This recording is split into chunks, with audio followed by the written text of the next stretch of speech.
All right, and here we are, another edition of Dave Rothenberg's Giants Obsession. So my shirt is making noise today. People are seeing this shirt. Tell me about the shirt. You know what it is? It's a conversation starter. And let me explain what this is about. I walk in, the EP of the show, Joey goes, tell me about your shirt. I'm intrigued by your shirt. I said, you ever seen Ted Lasso? Yep. You remember Believe? That was their motto with the team? Yep. Well, there you go. You have to believe, because if you can't believe, if you don't have hope, what do you have? And then I'm walking through the hallway and Nico goes, Ted Lasso? Yep. And also on top of all that, I walk in today and they barrage me with this question of who are the top three teams in the NFL. I wasn't prepared for it. There was no, sitting and thinking and going over it. Just who are the top three teams in the NFL. So we'll throw that out on social media at some point in the next, I would think, 24 hours. So what do we have today? We have a lot going on today. We have the sadness of the loss to the Eagles. I guess the positive that you can look at and say is the Giants split with the Eagles this year. And there's a lot of ideas that I have going into the show today, such as, I mean, we didn't even discuss this last night because I was so despondent and angry and annoyed. A loss like this should probably lead to divorce. No, stop it. Okay. And that is, I don't ever want to play the same team twice in 3 weeks. It's ridiculous. There's 18 weeks of the NFL season, and now you have to play the Eagles 2 times in 3 weeks. And it's not just Giants specific. Like, as the season progresses, your team changes, right? Like you see a different piece of your team, a different way your team plays. Guys are hurt. Guys are not hurt. So to play the same team twice in 3 weeks is ridiculous. It's ridiculous at any point. It's ridiculous week 1 and week 3, week 4 and 6, what the Giants just did. I think last year they played Washington 2 out of the final 3 weeks of the season. It makes absolutely no sense. It is absolutely ridiculous. So is Philly. They played Philly 2 out of the final 3 weeks of the regular season last year. It makes absolutely no sense. Couple things in the NFL make absolutely no sense. We'll get to it. So we're going to do a new segment on the show. And it was my idea. So if it stinks, it's all on me. And if it's great, it's also all on me. But you can help me. And let me explain how. We're going to call it the State of the Giants 6-pack. So get your Giants questions in now. Right now through, I don't know, about 1:50, 1:45 Eastern. And at that point, we will get to 6 questions around the Giants. Now, how do you do that? It's very, very easy. Okay? Twitter, at DRNYGO. That's how you throw your questions in. You follow us on Instagram, TikTok, DR Giants Obsession, Spotify, of course, Dave Rothenberg's Giants Obsession. But we want your 6-pack of questions. And I guess you could even throw them up on the YouTube chat, although that's probably less clean for the guys to deal with. But anyway, you want to get your questions to us by 1:30-ish today. We will take the best 6, put them on the air, and ask those questions. So let that commence right now. I'm sad because as a Giants fan, especially at 2-6, there's not a lot of hope, right? Like, we know they're not going to be a playoff team again, which is very frustrating and painful to look at this team and say, 8 games into another season, before October of another season, the Giants have 0 chance to go to the postseason. Fine. So then what are the things that you look at and you say, I'm excited about this? I'm excited to see Abdul Carter play. Okay, great. I'm excited to see Brian Burns play. Okay, great. Dexter Lawrence feels like he's come back to life a little bit, like he's not that same player that he's been in the past, but there are still pieces that you look at that you're excited by, right? On defensive side of the ball, it's Carter, it's Burns, it's a little bit of Thibodeau, and that's it. That's not a ton defensively. And then on offense, it was what? It was Dart. Great. I'm excited to see Dart. I really am. I enjoy watching him play football every single week, and he gives you hope. He makes you believe, right? And then what are the other pieces that made you believe alongside Jackson Dart? For starters, Malik Neighbors, gone. Cam Scatterbu, gone. So why do you, in fact, someone says to you, let's go apple picking. It's beautiful. The fall, the leaves are changing color. And your wife, your girlfriend says to you, you know what would be great? Sunday, 12:30, let's go apple picking.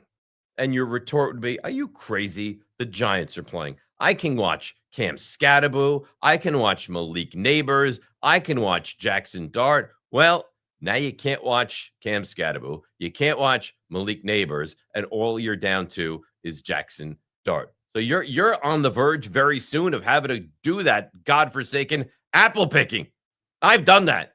I remember doing it one Sunday in the fall, and we had to go at like 9:30 in the morning. And we got there, and it was a wait, there was a line, and then at like 11:30, 11:45, it started to get very antsy. I was like, let's get out of here now. And we left, and we made it home in time for kickoff. But the only thing standing in the way of you and apple picking right now is Jackson Dart. Because if your significant other has any knowledge of the NFL and of the Giants, if, God forbid, and knock on wood that this does not happen, if Dart were to get hurt, you're now knee deep in Red Delicious, right? If God forbid, Jackson Dart gets hurt, you're now knee deep in the Macintosh apple. That's the truth. You come up with any apple you want to think of. I can't even. What are other important apples to society? Apple cider. You're now downing apple cider like it's going out of style. You're now eating apple crisp like you don't know what to do. You're now drinking apple cider vinegar. That's the thing. If you're this far away from that happening, guys, this far. So Jackson Dart cannot get hurt. Cannot get hurt. And the loss of Scadaboo, it's a massive loss because he's an energy guy. And not only is he an energy guy, but he's good. Like, there are some guys that are all about the hype. And there's some guys that are all about the hype and the production. He's that. Like, he's an energy guy. He's an exciting player. He adds life to an organization which was kind of sort of dormant, right? But here's the thing. He was a touchdown machine. And even before getting hurt yesterday, it was a graphic, gruesome injury that they wouldn't even show it again. They're like, trust me, it's a bad injury. We're going to commercial. And what's that? He was a touchdown machine. He had the touchdown yesterday. He had 7 touchdowns. Remember the red zone for the Giants, which was comically bad for such a long time? Not anymore. The Giants' red zone has actually been more than capable. They've actually been good since the whole Dart and Scadaboo combination have jumped in here together. And now it's going to be Tyron Tracy. And he's fine. He's not bad, but he's not special. There's nothing overly exciting about Tyron Tracy. He's a guy, is what he is. And it's another piece. See, what worries me, and I hope it doesn't happen, is that the Giants brass, the decision makers in this organization, look and say, well, they went 3-14, but they didn't have Neighbors. They didn't have Scadaboo. We were impressed with what the quarterback turned himself into under the tutelage of Brian Daboll, so we're going to bring back this regime. That's a concern. Not if you win 6 games and they're heading in the right direction. If you win 3 and the excuse is, yeah, but you didn't have this guy and you didn't have that guy. So it's something to be very, very much aware of with this team. This team is now ravaged by injuries. The secondary is a disaster. Cordell Flott has been good. Cordell Flott is now out. Paulson Adebo has been, if not good, your most reliable corner. Paulson Adebo is now out. Javon Holland has been pretty good. Javon Holland is now out. They are taking an absolute beating as far as injuries are concerned. And I've heard differing reasons about it. Is it just bad luck? Maybe. Is it the fact that, and Jordan Renan has said this, quote, they run a country club-like atmosphere, so guys are not in the best of shape when the season rolls around. The only thing that I would say to kind of deflect that is these are not normal injuries. These are not like soft tissue injuries where an ankle gets twisted. No, these are massive, catastrophic injuries that I don't think a soft or a difficult or a hard, training camp really has much impact whatsoever. So what else do we have today you'd like to know? We're going to do a Mount Rushmore. And I was thinking about this Mount Rushmore about an hour ago. And when I sent the list to the guys, I felt like this could be an animated, heated, anger-producing Mount Rushmore. And you'll see what we mean a little bit later on in the show. So what else do we have to do today? We got to get into the officiating because it was as bad as you've ever seen. And we talk about hope, and that will be a big theme of the show today as well. So some key moments in this game. Now, I want it understood before I get into attacking the officials and saying how poor I thought they were in the game yesterday. I don't think the Giants are winning this game anyway. I don't. And I've had a lot of people on my radio show, on this show, via email, via Twitter, giving me a hard time. Do you think that I wouldn't love if there was a built-in excuse and I could sit here and tell you the Giants didn't win this game because of this. Oh, and they got rooked, they got hosed, and that's why, in fact, they lost this football game. It impacted the game. But here's the problem. When you allow the opposition to run for 276 yards, you have no chance of winning. And that's what they allowed during the meat of the game. God forbid it was a close game. And it can't be a close game because you can't allow 276 yards and realistically have this be a close game. And when the quarterback of the opposition, Jalen Hurts, throws 5 incompletions and 4 touchdowns, that's not a recipe for success either if you're the Giants. Now, I thought the front four did a decent job. They got to Hurts 4 times, which, under normal circumstances is pretty good, being as athletic and mobile a quarterback as, in fact, he is. But they had no chance to win that game, and they didn't deserve to win that game. That being said, couple of plays. There's going to be a play yesterday that will empower the NFL to make a massive sweeping change. This tush push, it's always been really moronic and never made all that much sense. But you're going to look at yesterday, that play with Kayvon Thibodeau, as the death knell to the tush push. When they go into the owners' meetings, you're not going to have Jason Kelsey give this impassioned speech about, oh, it's the greatest play in football history, and the tush push has to come back. No, it's dead. Because a couple of reasons. A, it's a stupid play. All right, you had Micah Parsons tweeting about it a couple of weeks back. They did it last time these two teams played. The Eagles did it 4 consecutive plays. It is a ridiculous, ridiculous play. But on top of all of that, they have no idea how to officiate this play. None. They don't know when to blow it dead, when to keep it going, when a guy's jumping off sides, when he's not. They have no understanding of this play. This is it. Enjoy it. If you're a proponent, and I can't imagine, unless you're an Eagles fan, you have anything nice to say about this tush push. If you're a proponent of the tush push, enjoy it, because you're going to get another, 9 weeks of this, and then you're going to get the postseason, and then it's done. It's dead. It's buried. We say goodbye to this stupid, stupid play. So that was an awful no call. It was a fumble. You saw it in live action. You saw it when you watched the game in slow-mo. You saw it when they went to natural sound. It was so funny because they're like, well, you know what? Let's listen to what the officials heard, because we're pretty confident there is a whistle that blew this thing dead. So they show it. He pushed forward. He reaches out. The ball's taken away. Thibodeau's got it on the ground, and then the whistle. So I'm sorry. It made no sense. It's not why they lost. It made no sense. It never will make sense, and it needs to be changed. So enjoy it, the final 9 games of the regular season and the postseason, because this thing is gone. That pass interference on Darius Slayton. Now, I am hardly a Darius Slayton apologist. Hardly. Okay? However, that's not an offensive pass interference. It was criminal. You watch that, and again, that was one of the worst officiated games that I've seen in quite some time. And for that to come on the heels, and I'm not comparing it, and I'm not saying there's anything nefarious going on here, but to have that on the heels of what's going on in the NBA is just a bad look for the NFL. Because I can't tell you how many people have reached out to me. You think it's coincidental? I don't think anything has anything to do with the other. Nothing. So let me get that straight with you right here, right now. That being said, it is a bad look. All right. So officiating, brutal. It really was. That was one of the worst officiated games I've ever seen. And had that, you had a play call that went the wrong way, the Giants down 2, something like that happens on a 3rd down, and it ruins the game for them. Yeah. Now we're talking about they had that game stolen. They didn't have the game stolen. The Giants were not the better team. The Giants did not play well. The Giants did not tackle well. The Giants did not defend the run well. The Giants yesterday, right in front of your eyes, were a bad football team. The Giants have now given you 5 straight really bad quarters. And think about this now. In the last 5 quarters of play, the Giants have allowed 70 points. 71. 33 points in the 4th quarter against the Broncos.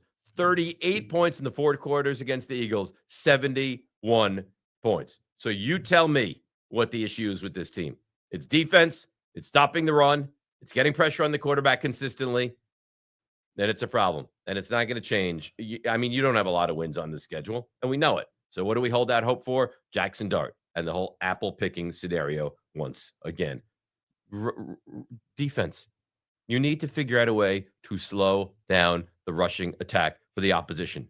I mean, you think it's coincidental that if you slow that down, you have a good chance to win, and if you don't, you're not going to win? That's what we've seen now. That's what this team is. If you can't slow down the rushing attack for the opposition, you're going to lose.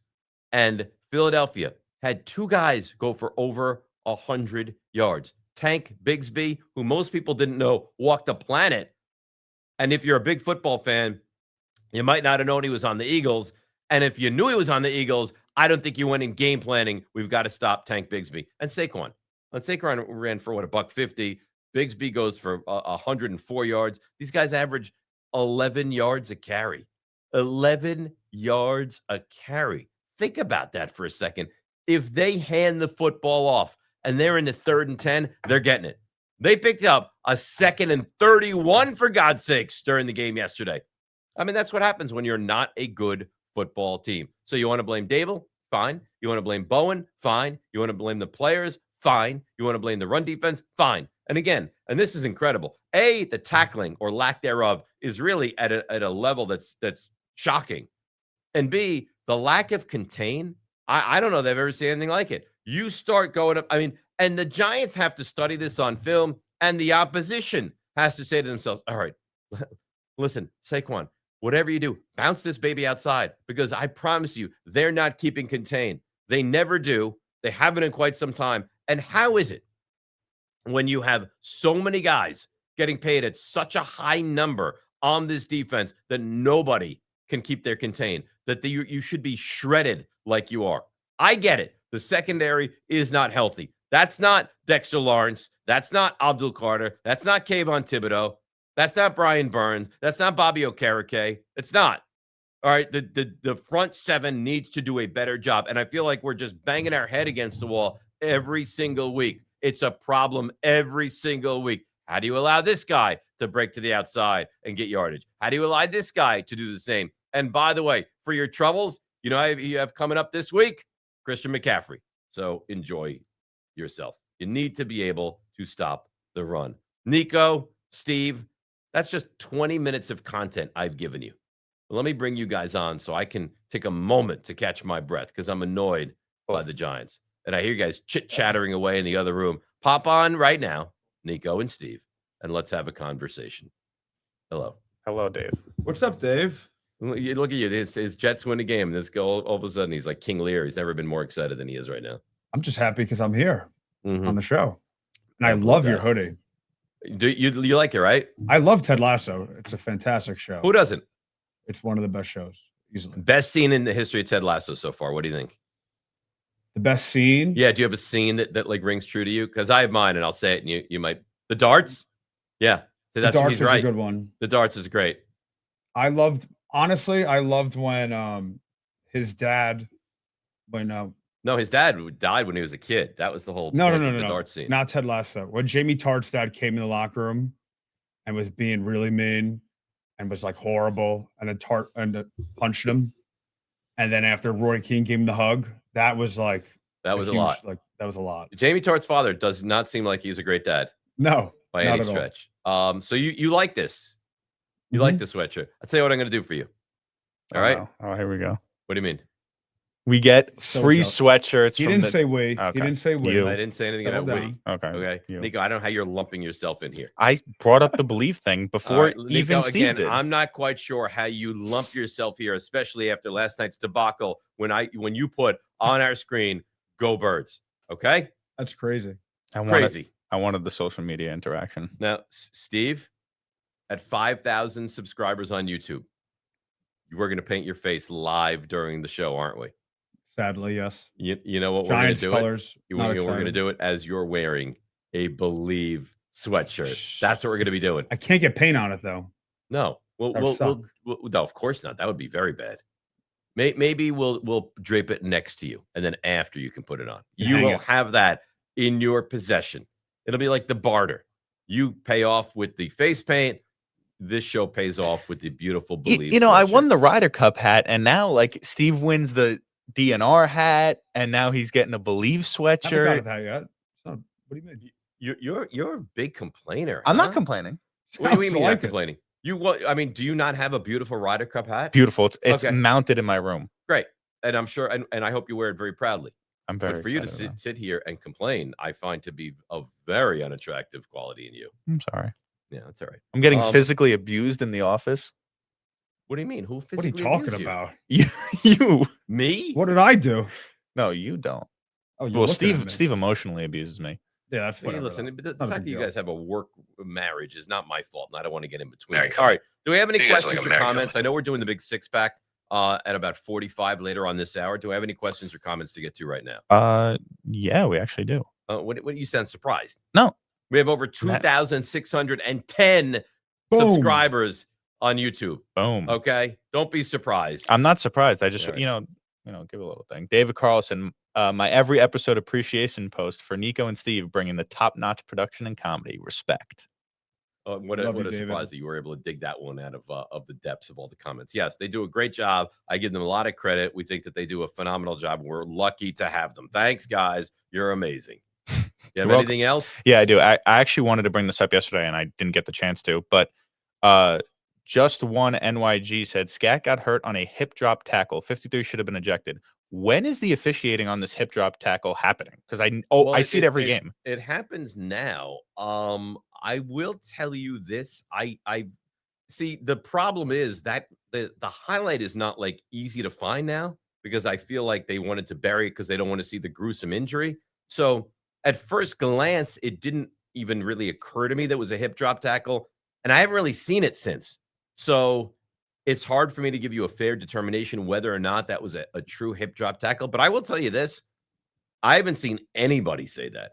Like that is not something that I've really seen. I saw there. it this morning coming Have in. you? All right. Yeah. Well, I'd have to watch it again. And the problem is it's hard to view that play right now because it's not like it's all around social media. I'll find it and I'll look at it and I'll see, but it was not something that I originally thought about. And maybe I'll change my mind when I see it. I remember it was a big thing going into the season, especially last year too, but that they were banning the play and they were going to, look at it more. It is a personal foul. It's banned. It's a personal foul, but I do see it. It's just up to the ref's decision. But that's anything. Yeah, hands go on the face mask is up to the officials. I mean, and we sit here and we discuss it. The officiating is bad, right? Yeah. I mean, it's hard. I will say this. It is really, really hard to officiate this game because if you look, and I don't know if you guys have ever been near a sideline for an NFL game.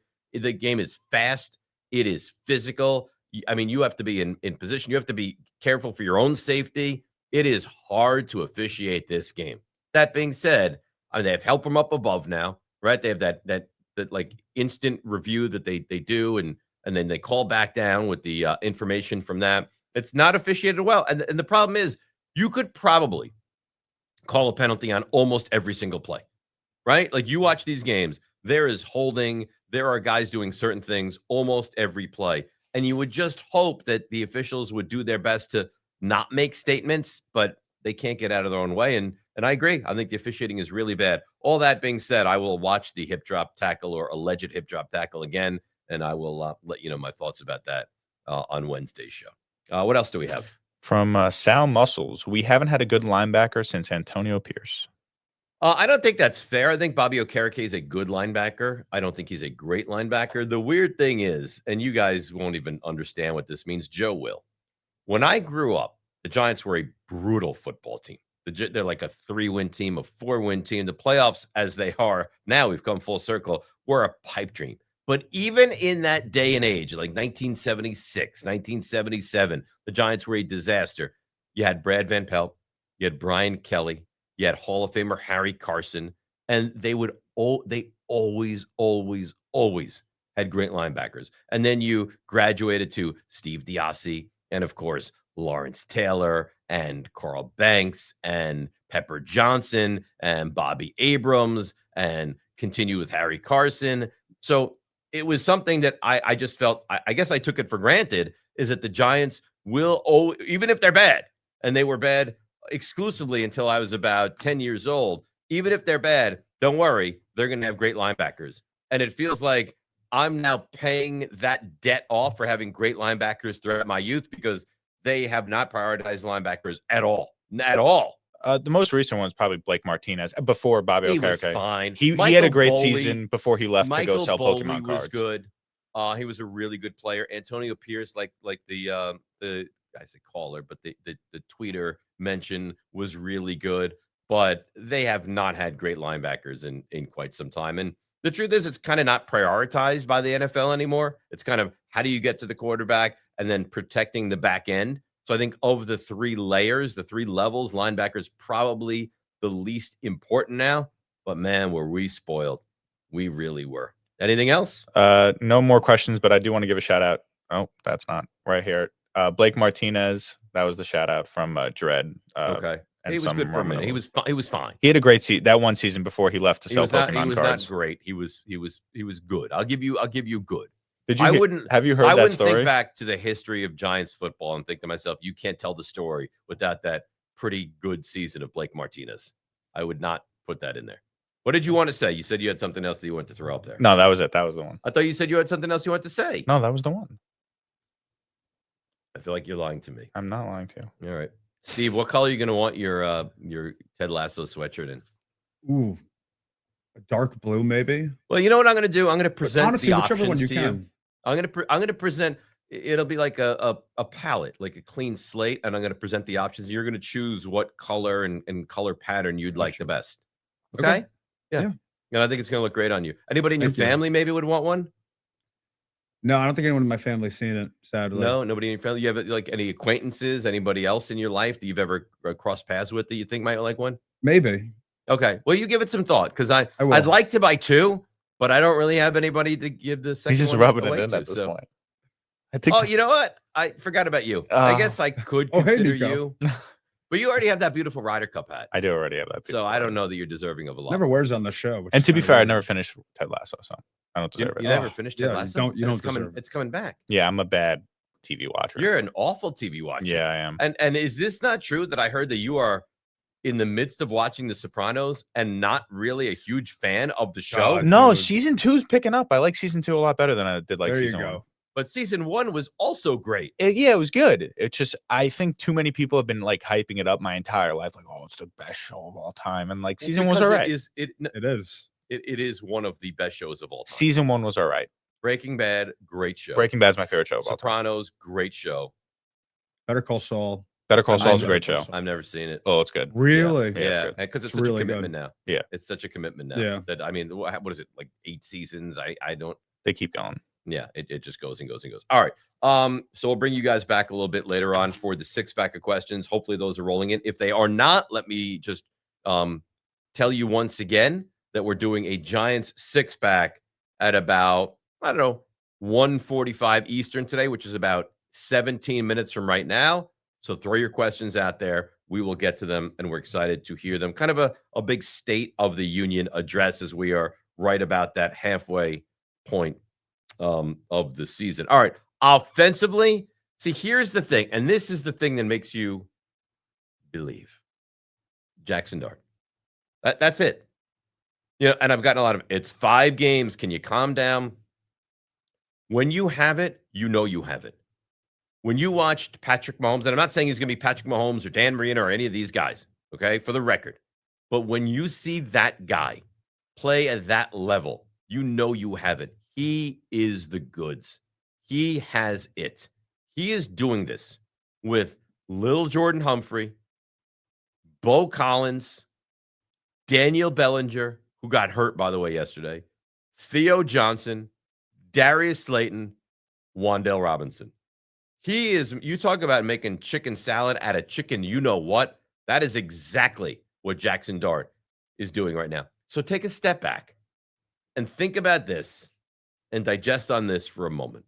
What happens when this offseason the Giants add another, like a good, solid right guard to this offensive line?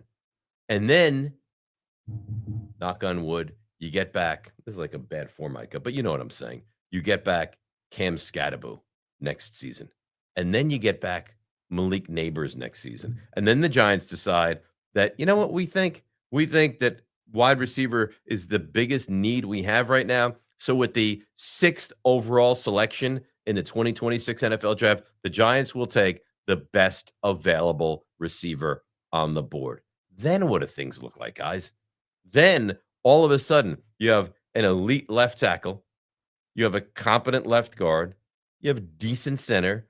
We're going to give you a really good right guard in free agency or the draft, and a serviceable and maybe beyond right tackle. And then Scatterbo is back, and then Neighbors, and then another good receiver, and then Jackson Dart. Tell me that doesn't whet your appetite to think about what it might look like. So you have hope. And that's the difference between the Giants and the Saints right now. And that's the difference between the Giants and the Titans right now.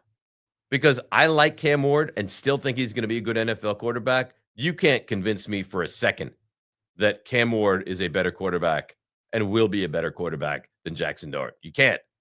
And that's the difference between the Giants and the Jets right now. Because the Giants are hardly a great team, and they've competed in some games. They had a couple of awful losses that they probably should have won, but so did the Jets. The Jets probably should have won that opening game against the Steelers. The Jets could have easily won that game against Tampa Bay. The Jets won that game yesterday. The Jets could have won that game in London against the Broncos. So what separates the Giants and the Jets? The fact the Giants have the quarterback. The fact the Giants have hope for the future at that position. And the truth is, the Jets, quite frankly, they just don't. They just don't. What do we see happening right now with this defense and the injuries? It's on the verge of being catastrophic. Now, I know it happens to every team around the NFL, but why when it happens to, well, I guess you know why. Because these other organizations are just put together better, right? I mean, the Niners are more functional. You have John Lynch, you have Kyle Shanahan, and it's a better team. But I'll ask kind of a rhetorical question. Why is it that the Giants get injuries to important players on defense and it all falls apart? And the Niners suffer injuries to important pieces on defense, and they find a way to, take this guy and make him functional, take this guy and make him capable. Oh, this guy was an undrafted rookie. We'll put him there, makes big plays. Like, why is that? Isn't it interesting that the teams that make it work always seem to make it work, and the teams that can't get out of their own way never seem to be able to get out of their own way? It's pretty remarkable how that works, right? Like Philadelphia, always now with Howie Roseman, and I can't believe I'm saying this, Nick Sirianni, they find a way to make it work, right? Continuously. The Chiefs always find a way to make it work. The Bills could suffer, injury after injury, and they do. Poyer's now out. Ed Oliver is now out, and somehow they're capable. Now, their defense is not great, but it's capable, and they win games. And that's the bottom line, what this is all about. And the teams that can't figure it out, they never figure it out. They never figure it out. And the Giants are one of those teams. I want to look at the offensive line for a moment. And this is another thing as well. The offensive line, and I don't think it's a coincidence, has suddenly gotten just that much better because the quarterback is capable and the quarterback is mobile. And when Russell Wilson was that guy, it was a disaster. And it would continue to, because Russell Wilson started out and was getting worse. Jackson Dart is so mobile and so capable that all of a sudden, if I said to you, give me the top 3 things the Giants offense is not doing properly, offensive line might not even be one of them right now. So it just goes to show you that the quarterback playing at that level and being mobile the way he is changes the entire feel and the entire dynamic of this team. And that's a big plus that they have going for them right now. So the offensive line. Now, 5 sacks, you say 5 sacks. And I would tell you this, that although you have suffered 5 sacks, how many of those truly are on the quarterback? Yesterday, you'd probably say that at least 2, if not 3, are on the quarterback, right? I mean, he has to be better. He cannot continue to sit back there. See, he's got to learn there's nothing wrong with getting rid of the football. There's nothing wrong with 1st and 10, massive pressure. Let me throw the ball into the 3rd row and let me see a 2nd and 10, rather than A, take punishment, which is the last thing you want to have happen, and B, just put yourself in a position where you're going to take a sack, and now you're going to set up a 2nd and 17 for an offense that's really not equipped to succeed in a 2nd and 17. But I will say that the offensive line, with the better quarterback, is a much better version of themselves. All right, so I believe, guys, that we have some good news. And it's not a lot of good news we share on this show, but I believe we have some good news. Guys, would you do me a favor and throw up my picks for the week? Yeah.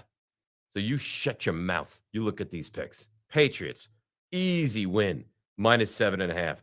Saints, what a stupid pick, +4.5. And the Bills, -7. I'm going to retell you a story from last week. So I'm 10-14 on the year. I'm slowly moving towards that 500 mark. But here's the thing that's so troubling. When I sent the guys my picks on Friday, they said, what are your 3 picks? And I said, Patriots -7.5, fine. Saints +4.5, fine. Bills -7, fine.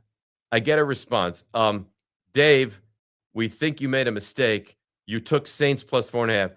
Obviously, you meant Bucks -4.5. And I responded, snippy. I said, no, I'm not a moron. I meant to take the Saints +4.5, and I'd like to take the Saints +4.5. Okay, Dave. Well, I should listen to the 2 guys in the other room because I took the Saints +4.5, and what an awful pick that was. That stood in the way of us going 3-0. I mean, we'd be sitting here at 11-13 otherwise. But there's a lot of season to go. We're 10-14, and we will change the momentum as we continue along. I don't know why they're giggling. Guys, you can hop on and explain why at this moment I hear giggling from the other room. What's happening? No, we're about the Saints pick. Steve, because when you said it on the air on Friday, Steve was like, that's the dumbest pick I've ever seen. And yeah, I mean, it didn't work out for you. Yeah. So you make your money as a gambler, Steve? Is that what you do? Like you just have endless I haven't amounts of been that money? hot lately. I'll be honest. I've been like just off on my NBA parlays, but come on, Dave. Yeah, your next It was a parlay bad went. pick. Yeah, Well, great you know what, yesterday. Steve? How about giving me a pat on the back for the Patriots -7.5? No, I'm Or for the happy. Bills -7. Like I went 2-1, and I got to be criticized by you? Who? I mean, talk to any professional gambler. Any professional gambler that walks the earth. You know what the first thing they'll tell you is? Parlays are for morons. No, I agree. Only an idiot. You agree, yet you still do it. Well, I put like a couple bucks on. It doesn't matter. It's not like I put a 30, How about 50 I bucks. work as your bank? How about you make the bets with me? And then like you'll make no, Steve, I'm sorry, you didn't hit. You owe me $4. How about that? Okay.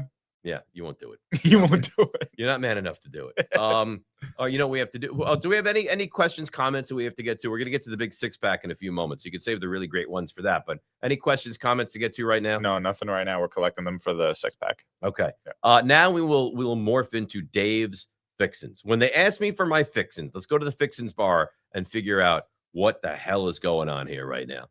When I went to the Fixins bar originally, I just went to write back run defense, run defense, run defense, because you can't win if your run defense is allowing 276 yards. When I saw that yesterday, my original thought was, wait, they what? Like that, and I went to multiple different sites because it's almost unheard of.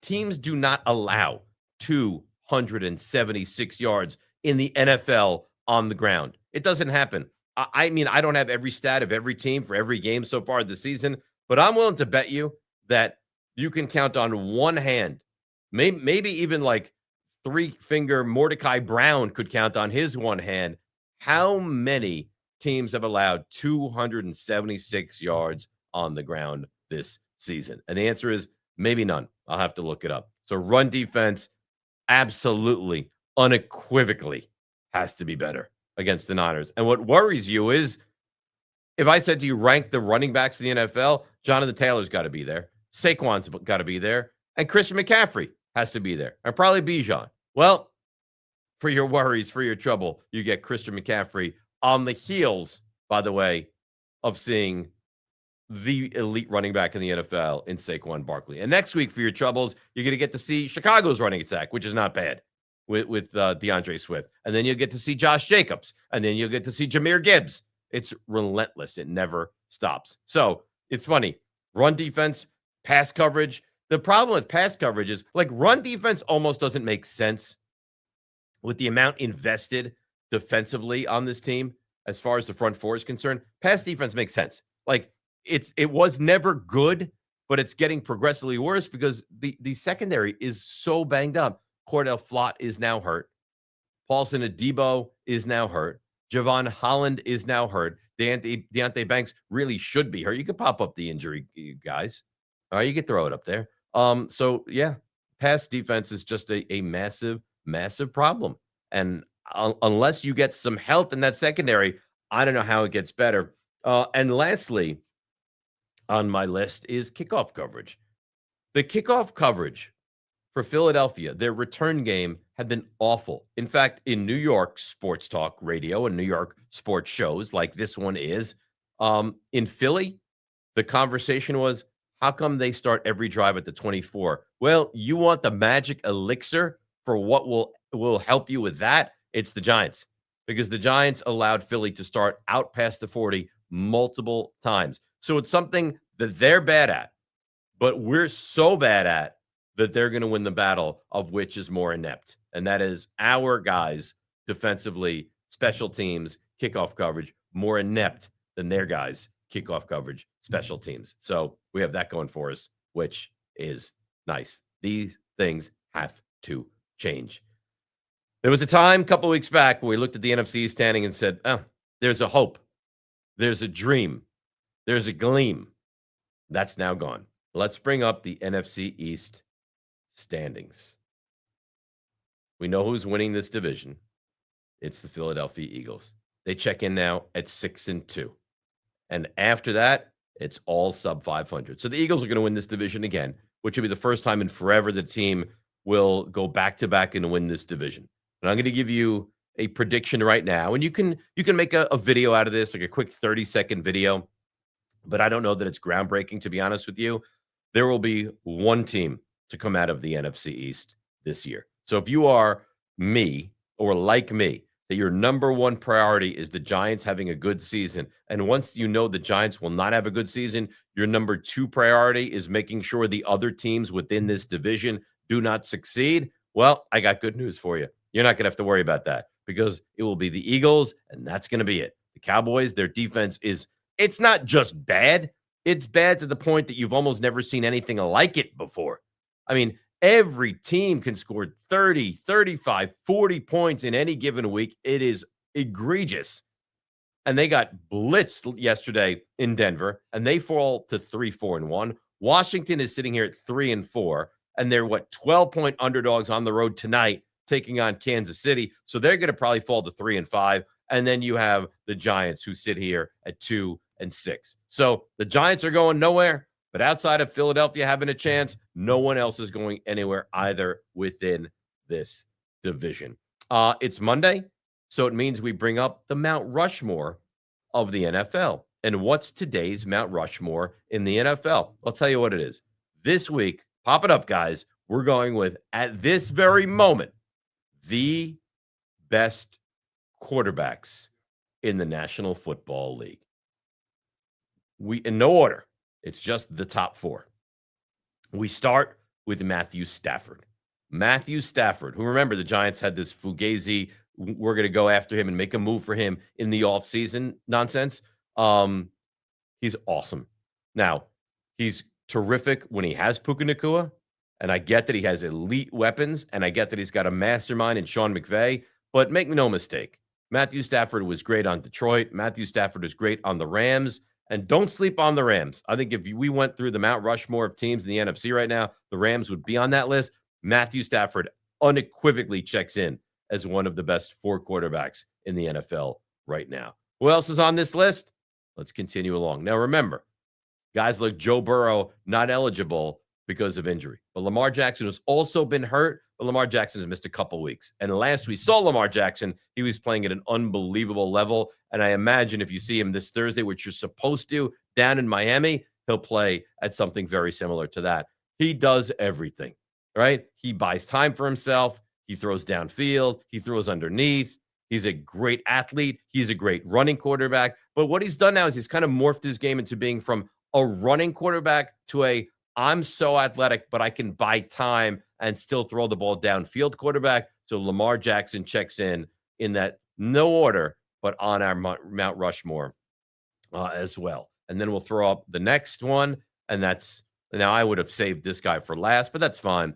Patrick Mahomes. Mahomes is back to, and there was a little bit of a gap where it felt like the Chiefs were going through the motions and playing competent football, but not great football. And they would score 16 if the opponent scored 13, and they scored 27 if the opponent scored 24. And if he had to score 34 because the opponent scored 31, he would. But it felt like they took the foot off the gas and they went through the motions a little bit. Doesn't feel like that anymore, does it? Feels like Patrick Mahomes is back at that level, and Kelsey is probably not at that level. But I'll tell you what, with Rashee Rice and Xavier Worthy, that is now a very functional offense.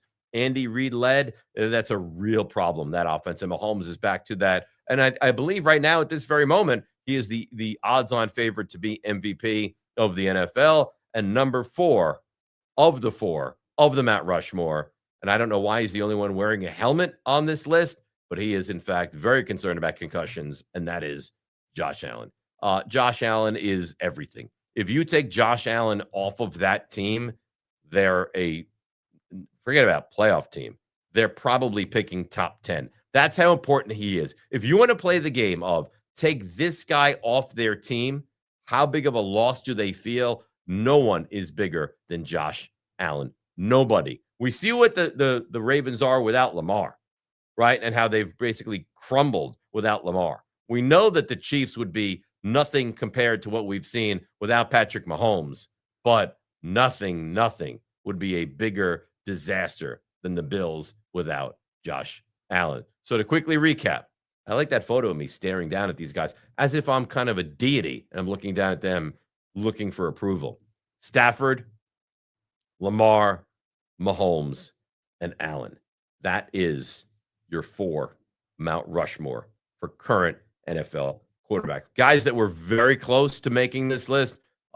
Dak Prescott was close to making this list. Of course, Joe Burrow not eligible because he's been out for such a long time and will be out for such a long time.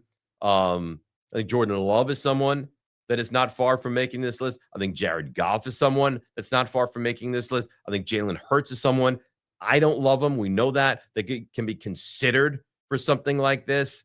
Those are kind of the guys. Sam Darnold is someone that's playing at a very high level right now. Justin Herbert is someone I thought about. Do we put him on this list? But at the end of the day, those are the 4 that we decided to go with. Or I should say I decided to go with. All right, guys, 6-pack. Come on here. And I know they've been streaming in.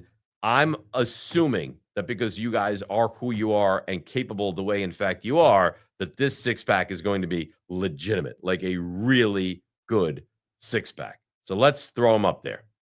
All right, Dave's 6-pack, it says. Who has been the biggest black hole on the Giants? Whew.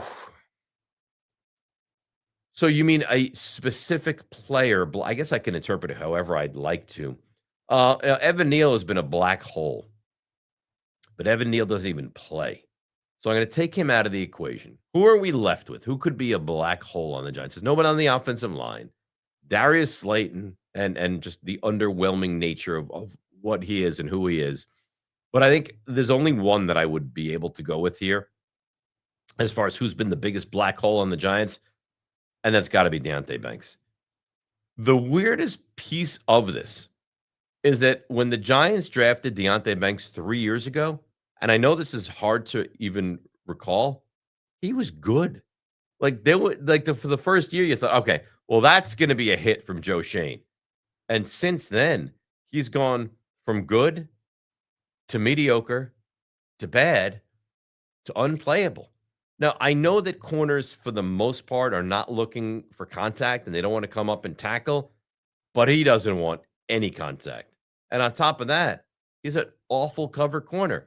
The truth in the matter is, and I'll let you in on a little secret, the only reason Deonte Banks plays on this team right now is because they drafted him in the first round. If Deonte Banks was a 5th-round pick, he wouldn't play. And what freaks you out about something like that is, think about how bad Evan Neal must be, right? The only reason Deonte Banks plays right now is because he's a first-round pick. Evan Neal was the 7th overall pick and is a healthy scratch game after game after game. So this is a long-winded answer of telling you Deonte Banks is the black hole right now on the Giants. All right, what else do we have? Question 2. Who would you take in a New York Giants all-time team at quarterback? Eli or Phil? It's a good question, but and I love Phil Simms. I think there was no one, well, you say no one tougher. There might have been someone tougher. It might be Eli.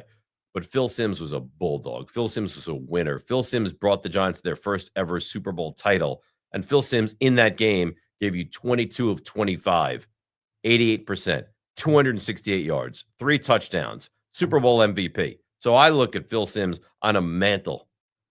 But Eli Manning is just a different level. Eli Manning slayed the dragon. Eli Manning beat an 18-0, undefeated, unbeatable team. Now you say, well, the Tyree play was lucky. Maybe. Was the 3rd and 11 to Steve Smith for the first down? Was that lucky? Was the lob pass to Plexico Burress in the corner of the end zone for the touchdown? Was that lucky? Was the Mario Manningham dime in Super Bowl 46 to get the Giants to almost midfield? Was that lucky? What was out-dueling Brett Favre in the freezing cold temperatures at Lambeau Field? Was that lucky? Was beating the Falcons 24-2? Was that lucky in the postseason? Was going into San Francisco and beating the Niners and completing a huge 3rd down pass to Mario Manningham for a touchdown? Was that lucky? Was it lucky that his jersey was dangling off his shoulder pads and had to be helped up and dragged down the field? Was that lucky, or is that more than lucky? Was it great? Was it the bigger the moment, the bigger the game, the better version you got of Eli Manning? Is that lucky, or is that just groomed to be what, in fact, he was? I love Phil. Well, I think Phil Simms, if not for injuries and not for playing in that stadium where the wind was horrendous oftentimes, would be a Hall of Famer. But Eli Manning was a little bit better than Phil Simms. Good question. Really good question. Number 3 on the 6-pack. Do you think a top-level defensive coordinator would want to coach with Dable given his track record? Probably not. Probably not. So Wink Martindale, who was good, couldn't stand being here anymore because he couldn't stand Brian Dable. So he had to leave. So let me ask you this. Now, obviously the Giants and the quarterback situation is attractive, but Shane Bowen has been less than stellar. Brian Dable apparently is not an easy guy to get along with. Why, if you were a top-notch defensive mind, would you ever want to wind up on the Giants? I mean, that'd be the question that I would have. Like, if you can have your pick of the litter of the attractive places to go. Now, granted, Carter's a stud, and Thibodeau's good, and Burns and Okereke, right? Like, so they do have some pieces defensively, but why in the world would you ever want to wind up on the Giants where, quite frankly, it's less than awe-inspiring to work with Brian Dable? No, I don't think you'll get your pick of the litter as far as DC's this offseason. All right, question 4 on the 6-pack right here, okay? Is Believe still taped above the Giants locker room door, or did the defense miss the assignment too? That's cute. And that's JJ Roth, who's a big listener of the show, and I believe lives down in Virginia. See that what I did there, JJ? I believe.